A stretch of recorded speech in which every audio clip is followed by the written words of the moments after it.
Hoje nós vamos ler e meditar nos Salmos 61 e 62. Estamos nesse projeto lendo, meditando, salmodiando, cantando os salmos, para que possamos ser cheios do Espírito do Senhor, como diz o livro de Efésios. Precisamos saber qual é a vontade do Senhor. E a vontade do Senhor é que eu e você, a igreja do Senhor, seja cheia do Espírito de Deus. E para isso precisamos ler, meditar, precisamos testemunhar, salmodiar.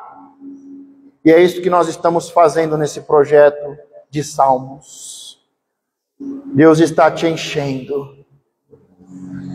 Geralmente nós não conseguimos medir e perceber muito o agir de Deus, mas vai ficar evidente o dia em que Deus nos encher.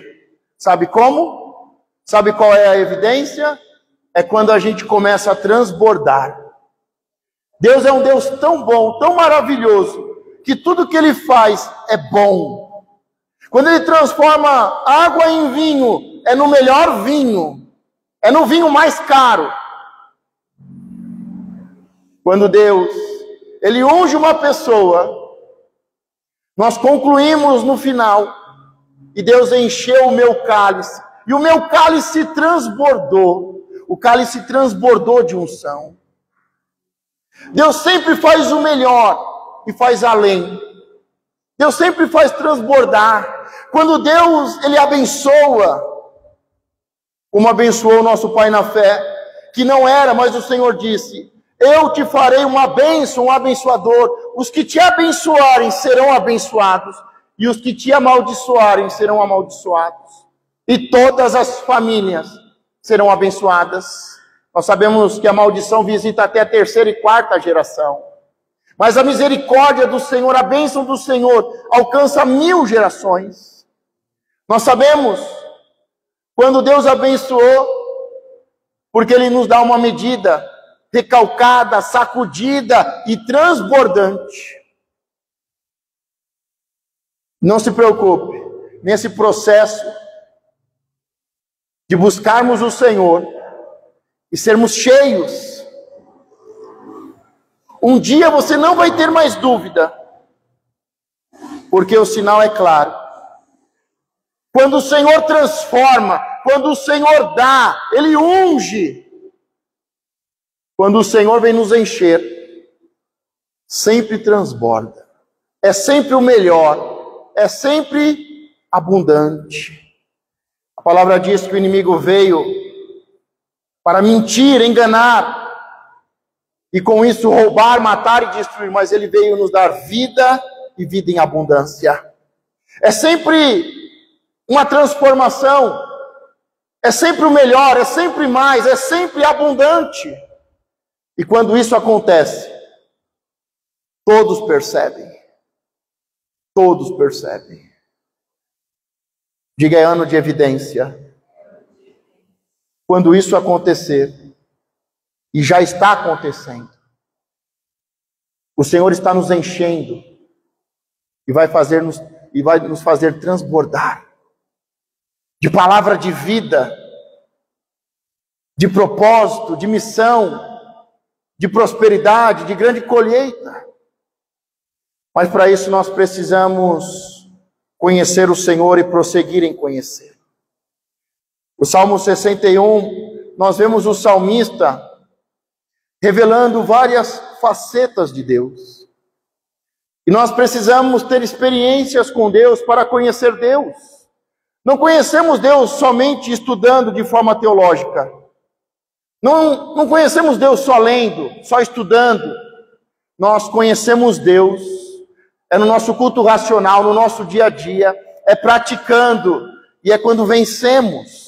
E nós vamos ver aqui no Salmo 61, que ele vai conhecendo Deus de várias formas. Eu não sei qual é a faceta, o nome de Deus que você conhece, mas nós conhecemos o Deus Salvador. Nós conhecemos o Deus Criador que nos criou a sua imagem e semelhança. Nós conhecemos o Deus Criador, o Deus Salvador que nos resgatou. Mas nós precisamos prosseguir em conhecer. E quando nós passamos por um processo, precisamos vencer um obstáculo. Quando o inimigo se levanta, em cada vitória, o resultado é conhecer um Deus. É conhecer e prosseguir em conhecer a Deus. E em Salmos 61:1 diz: ouve, ó Deus, o meu clamor, atende a minha oração. Para nós conhecermos a Deus, nós vamos precisar orar e clamar. Se você quer conhecer a Deus e prosseguir em conhecer a Deus, eu não conheço ninguém que conheceu o Deus Criador, que conheceu o Deus Salvador, que não teve que em determinado momento olhar para o céu e dizer: não é possível. O que é a vida? O que eu estou fazendo aqui? Qual é o sentido de tudo isso? Tem vida após a morte? E a Bíblia diz que muitas pessoas conhecem o Deus Criador no meio de uma crise, quando olha para a criação e diz: não é possível que isso tenha acontecido do nada. Tem que ter uma força, uma luz, tem que ter algo criador. E muitos conhecem o Deus Criador olhando a criação. Eles olham para o universo. Quantos cientistas conheceram, eram ateus e conheceram o Deus Criador, olhando o mundo, estudando o mundo, o universo, e disseram: existe um Deus que é Criador. Mas eles, em determinado momento, tiveram que clamar: quem eu sou? O que eu estou fazendo aqui? Qual é o sentido da vida? O que vai acontecer depois? Eles tiveram que orar e clamar.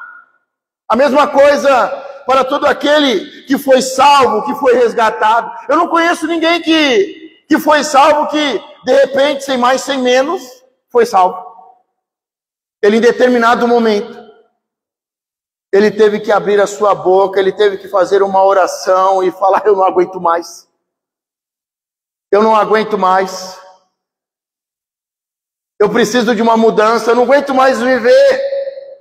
E ele teve que clamar. E ele clamou. E quantos testemunhos nós temos de pessoas que nunca entraram numa igreja, que nunca conheceram um Deus, que nunca... Mas eles clamaram e disseram: o Deus da minha mãe, o Deus do meu pai. Quantos deles clamaram?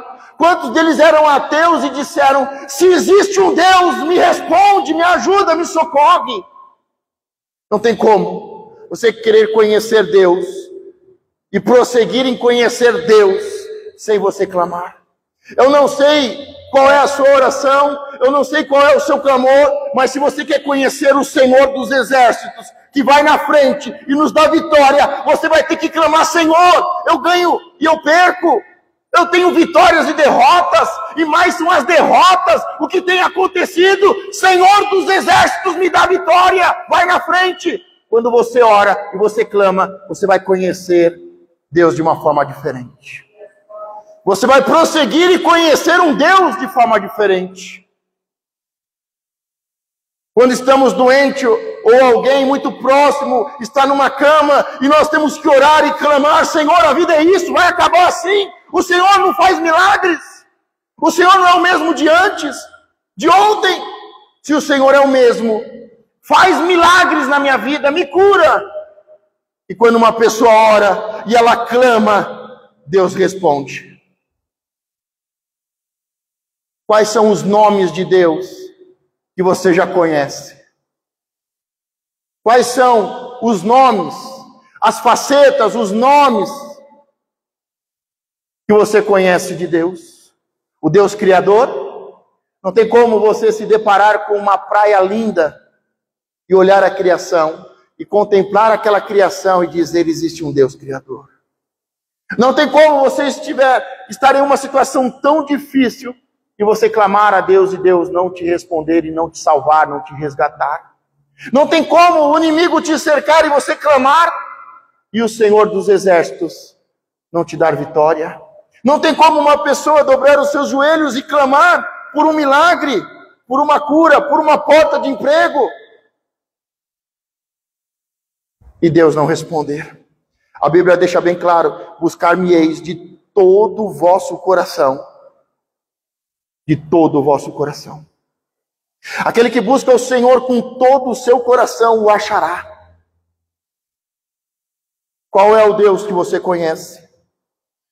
Qual é o Deus que você precisa conhecer?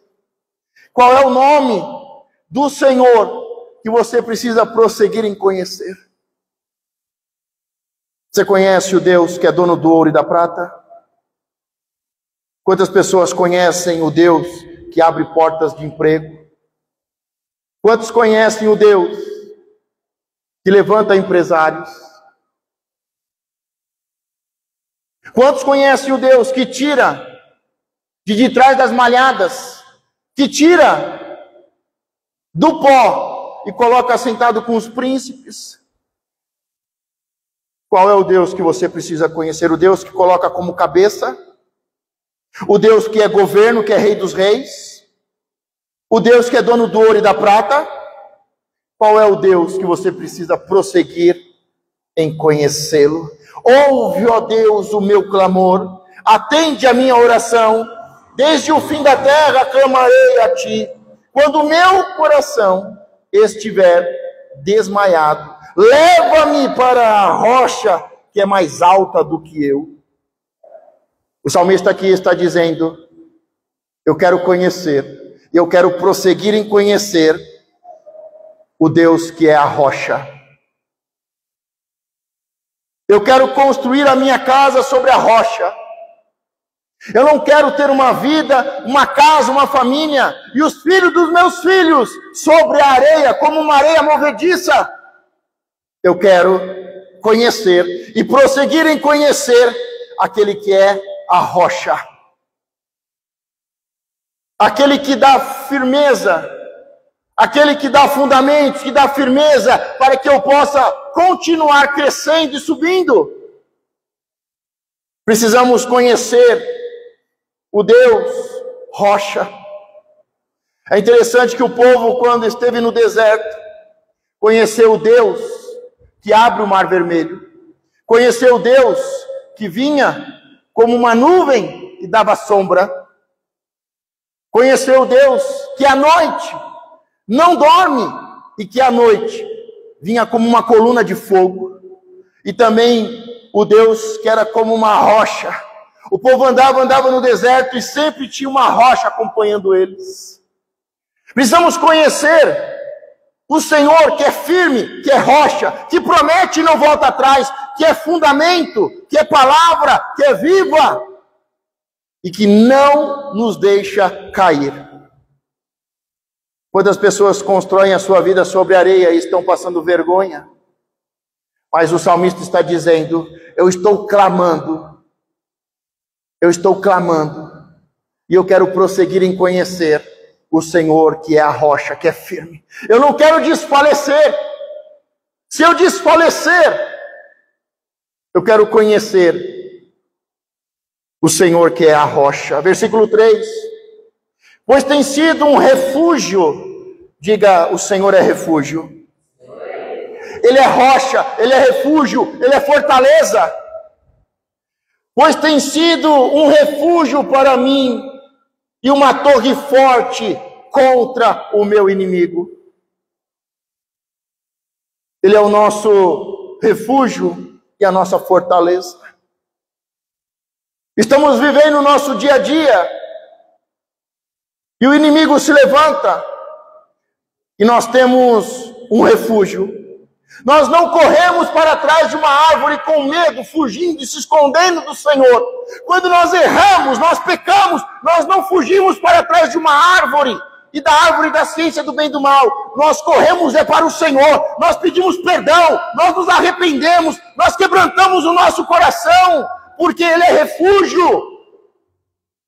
Ele é refúgio. Ele é uma torre forte. Nós vemos homens na Bíblia que pecaram e que fugiram, se esconderam. Homens e mulheres que pecaram e se justificaram. Todo mundo faz isso. Eu fiz isso por causa do povo, mas nós não. Quando nós erramos, quando nós pecamos, quando o inimigo se levanta, nós temos um refúgio. Nós corremos para o Senhor e dizemos: pecamos, Senhor, me perdoa. Senhor, o inimigo se levantou. Ele é o nosso refúgio e torre forte. 4. Habitarei no teu tabernáculo, para sempre abrigar-me-ei no esconderijo das tuas asas. O Senhor é um tabernáculo. Ele não é só um lugar em que eu vou me refugiar. Ele não é só uma torre forte contra os meus inimigos. Ele é um tabernáculo. Ele veio habitar conosco, em nós, e nós habitamos com Ele. O Senhor é uma habitação. Tem pessoas que vêm na casa do Pai. Tem pessoas que quando tem um problema, clamam e vêm à casa do Pai. Tem pessoas que quando estão sendo perseguidas, elas vêm à casa do Pai. Mas tem pessoas que conheceram o Deus tabernáculo, aquele que se fez homem, que veio tabernacular, aquele que hoje habita em nós e nós habitamos nele. Ele é um tabernáculo para que possamos habitar, para que possamos nos acomodar. Você tem conhecido o Deus tabernáculo? O Deus que tabernaculou conosco? Aquele que deixou o seu trono, se esvaziou. Aquele que é Deus e se fez homem para habitar no meio dos homens. Aquele que venceu a morte e foi assunto aos céus e se assentou num trono acima de todos. E a Bíblia diz que nós morremos com ele ressuscitamos e tabernaculamos, habitamos com ele. Habitarei no teu tabernáculo para sempre, abrigar-me-ei no esconderijo das suas asas. Pois tu, ó Deus, ouviste os meus votos. Diga: Deus ouviu os meus votos. Deste-me a herança dos que temem o teu nome. Esse texto, esse versículo, ele é muito importante. Muito importante. Em breve nós teremos, quem já fez o curso da bênção já tem a revelação, já foi ministrado, mas a igreja como um todo, nós iremos ministrar o curso básico para todo novo membro. E nós vamos falar sobre os 7 tipos de oferta. E um dos 7 tipos de oferta é o voto. Quantas pessoas dão a sua palavra? Quantas pessoas fazem um compromisso, empenham a sua palavra, fazem um voto, um compromisso e não cumprem? Mas eu não vou abrir hoje o texto, mas tem um texto bíblico que fala do anjo do voto. Quando nós damos a nossa palavra, quando nós damos a nossa palavra, quando nós fazemos um compromisso, quando nós fazemos um voto, há um anjo. A Bíblia chama de o anjo do voto. Quando você diz: eu sou, eu vou fazer, eu vou cumprir, se Deus me der, é um voto. Jacó fez um voto de ser dizimista e construir um tabernáculo. Ana fez um voto: se o Senhor me der um filho varão, eu o entregarei como profeta. Foram votos. E quando você dá a sua palavra, você empenha a sua palavra, você dá o seu compromisso, você faz um voto, o anjo diz amém. E ele vai te acompanhar. E a Bíblia diz que um voto, quando é feito, diz que você tem que se apressar em cumprir o seu voto. E nós vamos ter uma mensagem especial sobre o voto. Mas aqui o salmista está conhecendo um Deus, e ele prossegue em conhecer esse Deus, e aqui ele está falando do voto. Ele está falando de um Deus fiel, que nós temos que ter fidelidade. sim, sim, não, não. Pois tu, ó Deus, ouviste os meus votos, deste-me a herança dos que temem o teu nome. Prolongarás os dias do rei, e os seus anos serão como muitas gerações. E aqui começa a entrar a bênção. Além de ter uma vida abençoada, abundante, uma vida longa. Muitas pessoas pensam que os dias de vida que o Senhor nos dá estão determinados e ponto. Os dias estão pré-determinados, mas dependendo do que nós fazemos, de como vivemos, da palavra que nós damos, se somos fiéis, os nossos dias podem ser prolongados ou podem ser encurtados. Diga para você mesmo, vida longa é bênção de Deus. É bênção de Deus. Ter uma vida longa, uma vida saudável, mas você pode encurtar os seus dias. Se você não se alimenta direito, não bebe água, não se alimenta, não tem uma vida, se você não cuida do seu corpo, do templo do Espírito Santo, da habitação de Deus, se você não cuida bem, os seus dias são encurtados. Se a sua mente, a sua alma não estiver bem, se a sua alma estiver bem, tudo vai bem. Mas se a sua alma, se você não cuidar, não aprender a cuidar da sua alma, do seu coração, dos seus pensamentos, se toda hora vem pensamento maligno, se toda hora vem pensamento de derrota, de medo, se você não aprender a guardar seu coração, a sua mente, os seus pensamentos e sentimentos, você vai ter a sua vida encurtada. Maldições podem encurtar a vida de uma pessoa, e a bênção pode prolongar. Versículo 7, ele permanecerá diante de Deus para sempre. Prepara-lhe misericórdia e verdade que o preservem. Sabe o que nos preserva, irmão? É a misericórdia de Deus e a verdade. É isso que nos preserva, é isso que nos mantém de pé, é isso que nos dá vitória, é isso que nos faz ter uma vida longa, a misericórdia e a verdade. Versículo 8, assim cantarei louvores ao teu nome, perpetuamente, para pagar os meus votos de dia em dia. Uma das formas de você pagar o seu voto, de você cumprir os seus votos, é com cânticos. Você tem que cumprir aquilo que prometeu, cantando, alegrando, salmodiando. Agora eu fico imaginando Ana, que por muitos anos clamava ao Senhor, fazia ofertas por um filho e não tinha. E quando ela faz o voto certo, do jeito certo,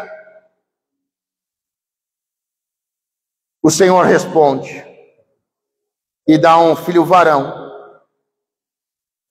que depois se tornaria profeta e juiz de Israel, Samuel.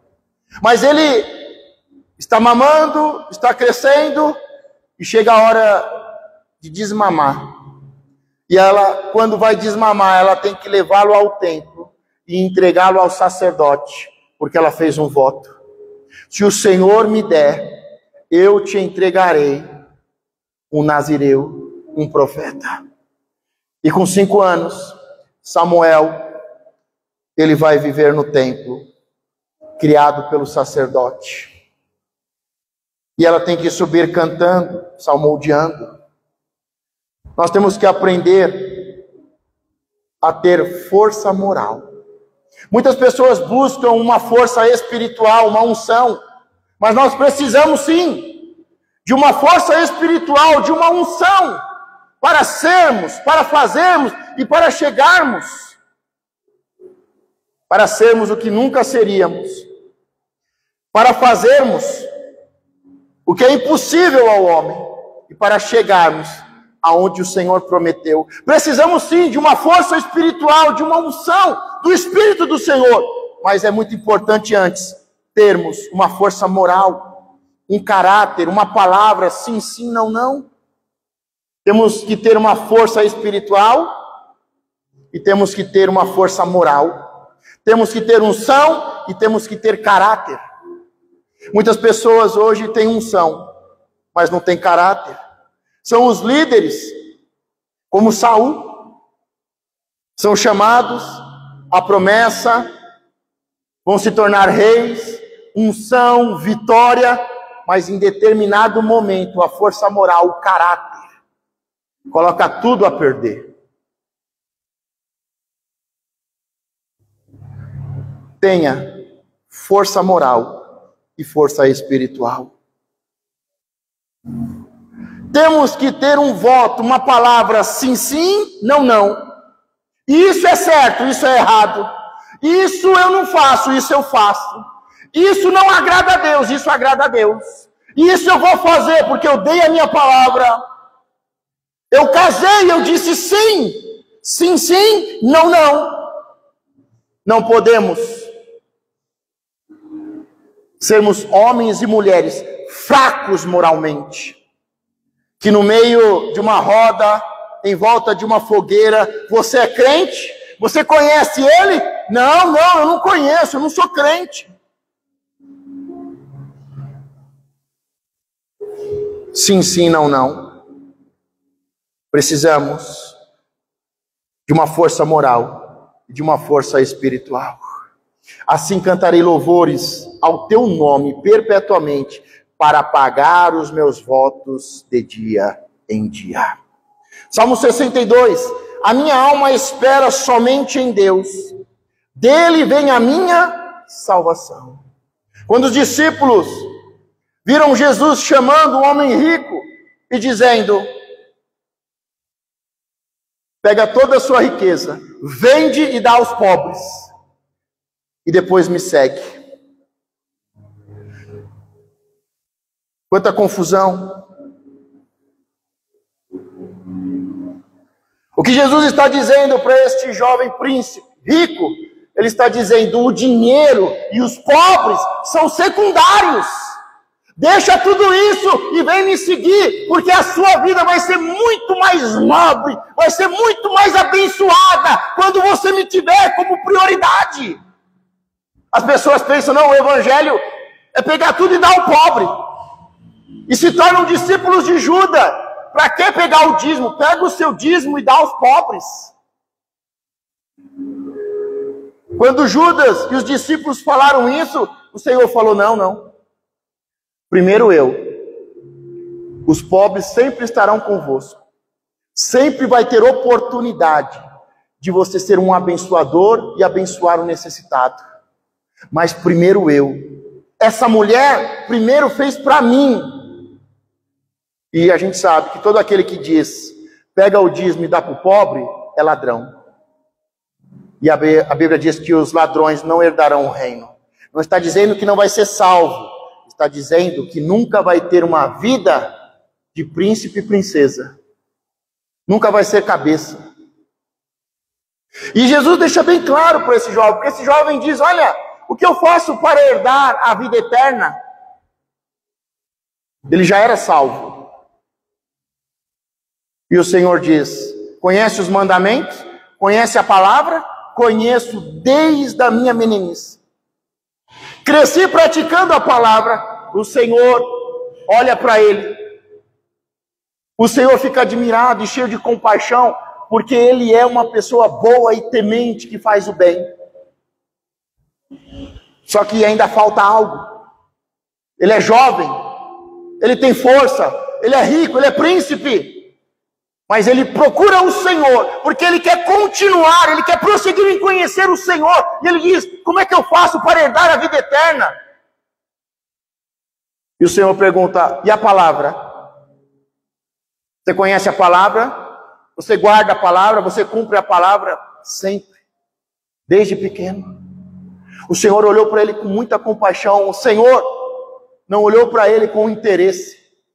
O Senhor olhou para ele com muito amor, com muita compaixão, e viu: ele tem palavra, ele tem fundamento. Eu quero que ele seja um discípulo meu. Eu quero que ele seja um dos 12, que ele venha substituir Judas. Mas o Senhor faz o teste. E o Senhor diz: pega todo o seu dinheiro Tudo que você tem, vende e dá para os pobres, porque o seu dinheiro e os pobres, tudo isso é secundário. Você precisa colocar eu como prioridade, você precisa me colocar na sua frente, você precisa me seguir, você precisa ser meu discípulo. E aí você vai entender o que é riqueza e o que é uma vida abundante. Você vai conseguir dormir à noite e ter paz. Porque você é jovem, forte, bonito, rico, tem título, é príncipe, mas está faltando algo. Há um vazio, há dúvidas. O Senhor está dizendo para ele: eu tenho que ser a sua prioridade. Deixa pai e mãe. Eu tenho que ser uma prioridade maior do que o seu pai e a sua mãe. Deixa o dinheiro. Deixa a ação social. Tem igreja hoje que virou ação social. Deixou de ser igreja. Virou ação social. Ação social na igreja é secundário.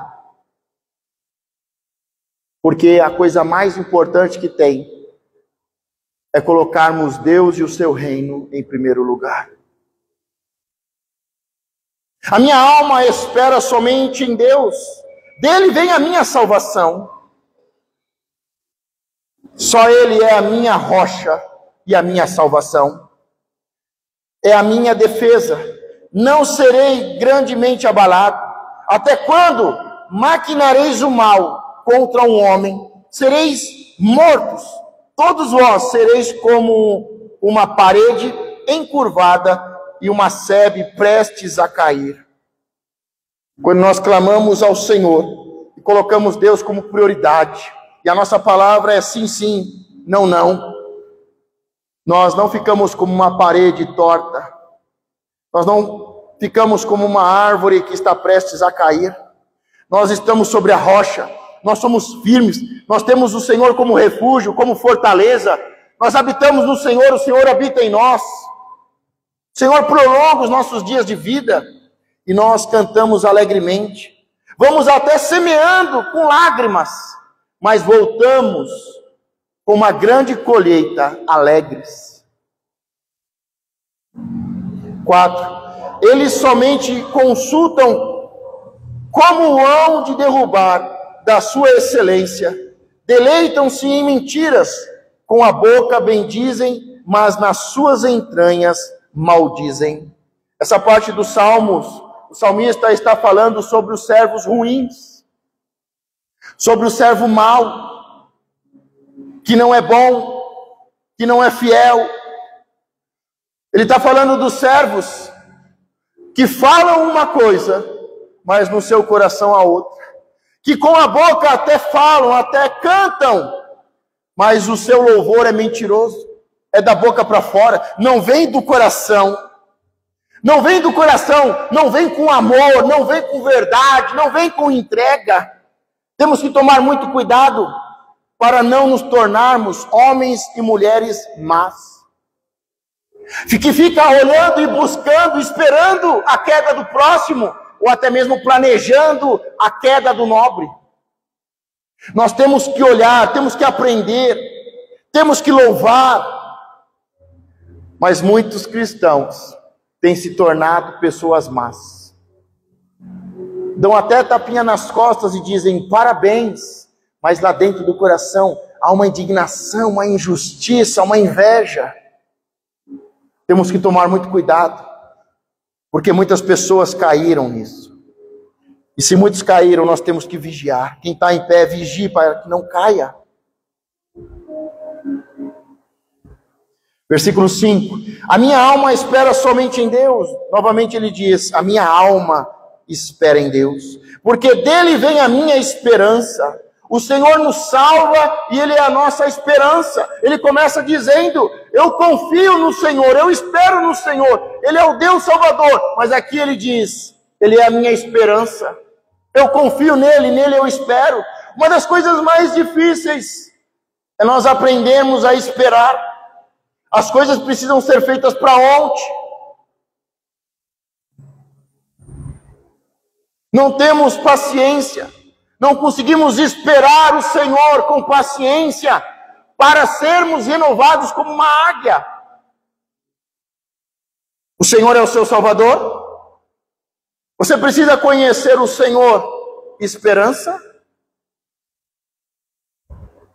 6. Só Ele é a minha rocha e a minha salvação. É a minha defesa, não serei abalado.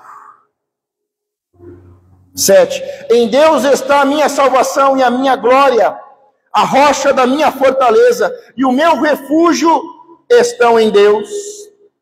Confia nele, ó povo. Ó o salmista dando o seu testemunho. Ele vem falando, Deus é o meu Salvador, é a minha esperança. Ele é a minha rocha, o meu refúgio, a minha fortaleza. Ele é a minha vida e a minha vida longa. Ele é a minha misericórdia e a minha verdade. E agora ele dá o testemunho ao povo. Confia nele, ó povo, em todos os tempos. Diga tempo para tudo. Mas em todo tempo confie e espere no Senhor. Confia nele, ó povo, em todos os tempos.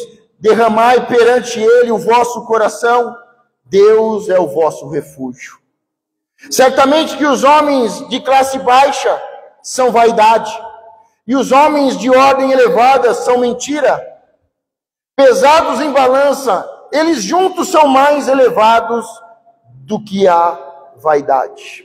E aqui ele está falando de um período em que todos se corromperam. E as pessoas baixas, as pessoas menores, são vaidade. Irmão, é mais fácil a gente encontrar vaidade nas pessoas baixas.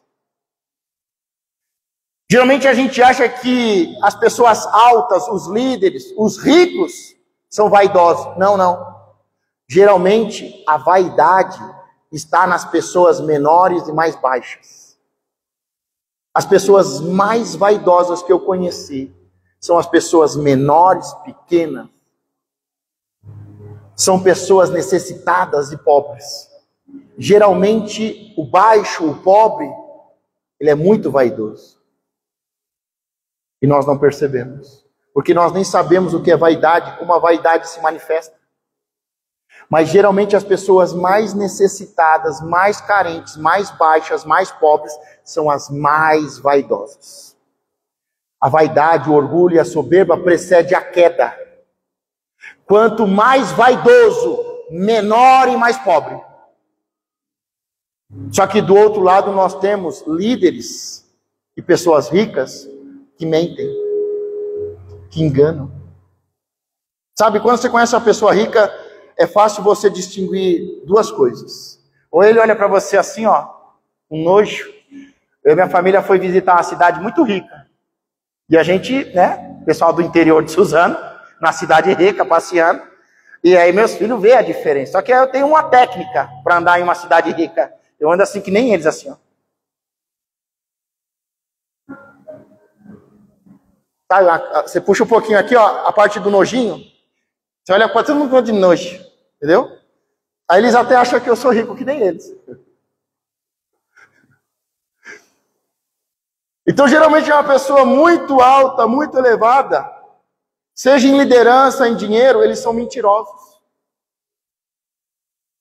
E quando você conhece uma pessoa rica, é fácil distinguir. Uma pessoa verdadeiramente rica, abençoada por Deus. Ele é próspero, ele é rico, ele conheceu a Deus, prosseguiu em conhecer, conheceu o Deus que prospera, o Deus que é dono do ouro e da prata, o Deus que tira do pó e coloca sentado com os príncipes, mas ele quer que você tenha a mesma vida. Agora tem o outro tipo de rico que olha assim, quem é você? O que você está fazendo aqui? Porque o meu pai, o meu avô, o avô do meu avô, há 400 anos eu sou rico.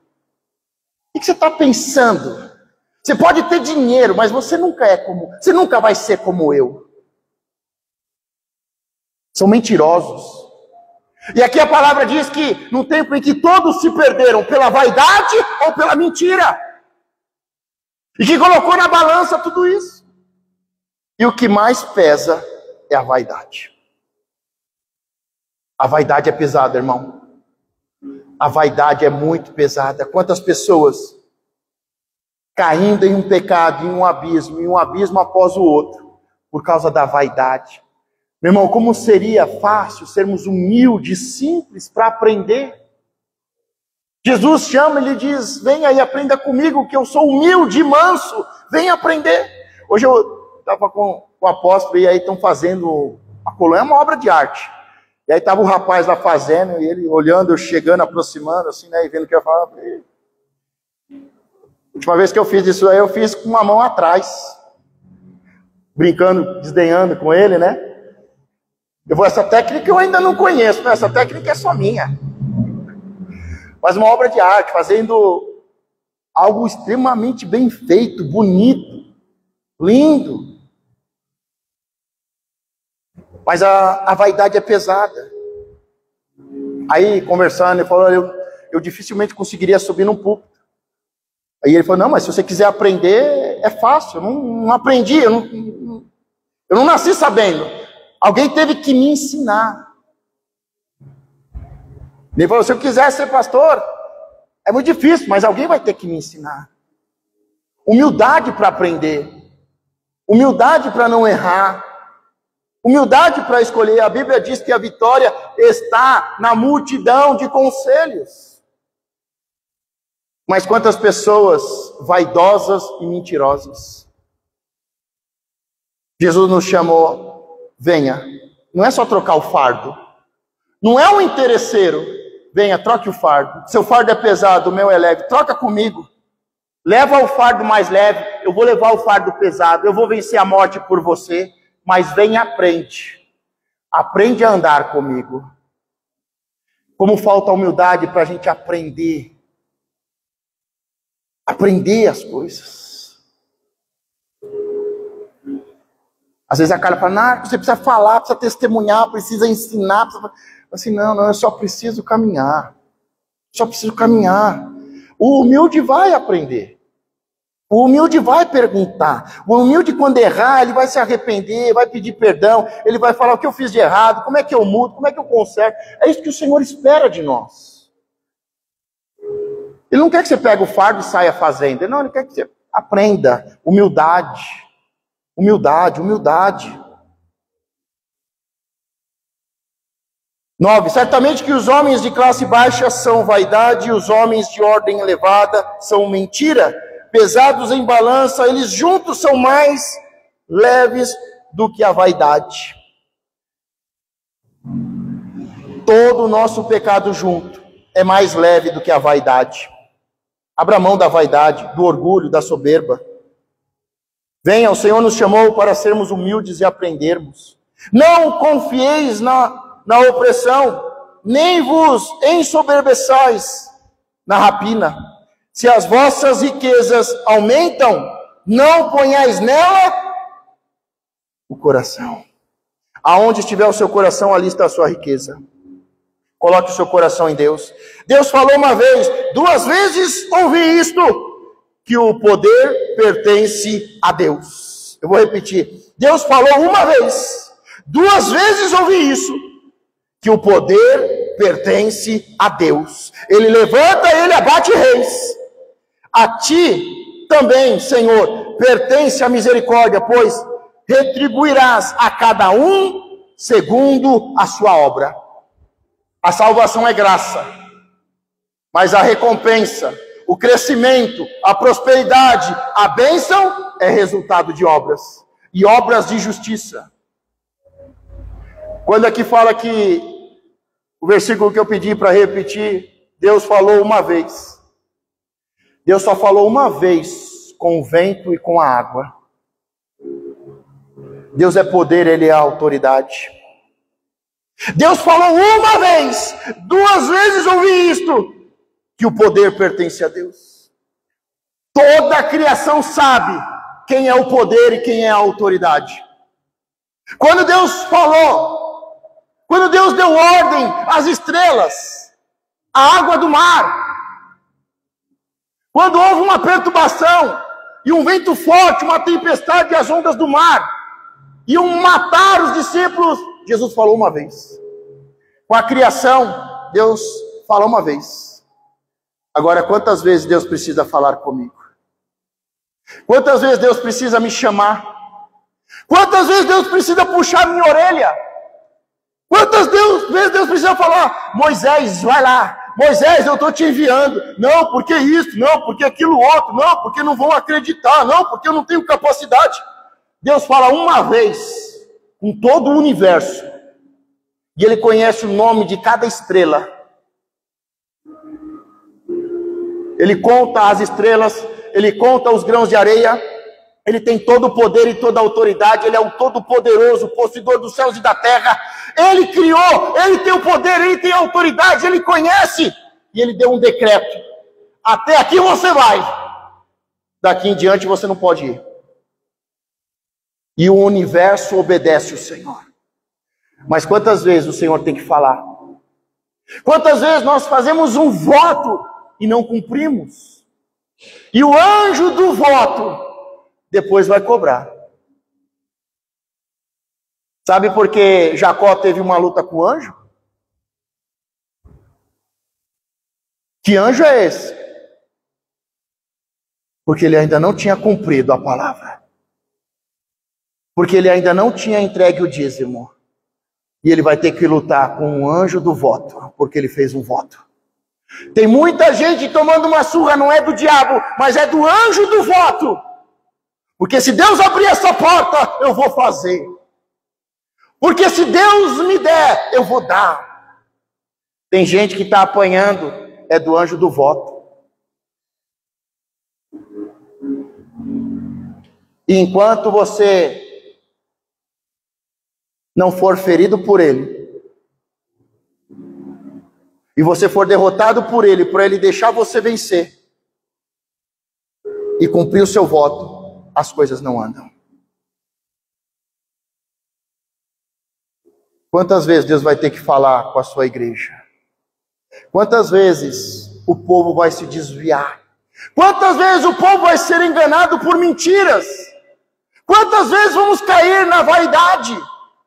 Ainda hoje falava com o apóstolo, uma pessoa estava indignada, porque a Bíblia tem que estar nos 3 poderes, tem que estar na prefeitura, tem que estar no Senado. O apóstolo falou: não, mas não é assim que funciona. Se não vai lá uma pessoa, joga sal, você fica com raiva. Mas quando você vai lá e abre a Bíblia e faz um culto, o outro fica com raiva. Lá não é culto, lá não é igreja. Deixa de ser infantil, deixa de ser vaidoso. Deixa de ser mentiroso. Político tem que parar com esse negócio de querer usar o Estado e o poder do Estado com mentira e com vaidade. Aí ele falou: se tal pessoa diz, vota no pastor tal, eu já nem voto. Porque eu não voto em pastor, eu voto em alguém que vai representar o povo. Não é alguém que vai representar o crente. A hora que parar com essa palhaçada de tem Bíblia, e tem sal grosso, e tem culto, e tem despacho na política, acaba essa politicagem. Tem presidentes nossos que eram feiticeiros e satanistas, o problema é dele. Mas quando ele estava sentado naquela cadeira, Deus é o Todo-Poderoso, e Ele tem que governar o povo debaixo da ordem de Deus. Se Ele vai depois fazer o que for no meio do mato, é Ele com o problema dele.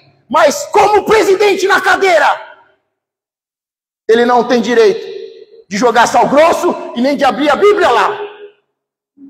Mas a gente entra numas mentiras. Ele precisa de um presidente crente para fazer culto lá no Planalto.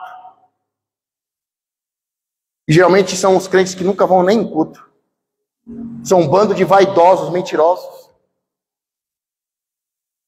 Quantas vezes Deus vai ter que falar com o Brasil? Nós ouvimos muitas profecias, e as últimas profecias foram: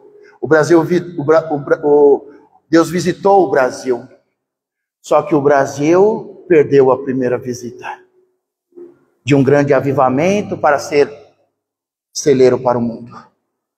Deus vai visitar de novo o Brasil. Uma vez eu ouvi isso, 2 vezes eu ouvi isso, e não vai ter a terceira. Mas enquanto nós tivermos a nossa vaidade religiosa, enquanto os poderosos mentirem para nós, e a gente gosta de mentira, Eu quero um presidente, não um pastor na presidência. Sacerdote é sacerdote, rei é rei. Mas a gente não conhece a palavra.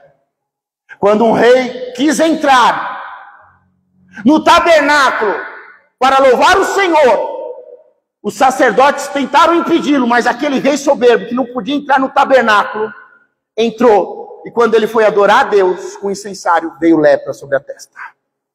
E hoje tem muito sacerdote querendo entrar lá e fazer culto.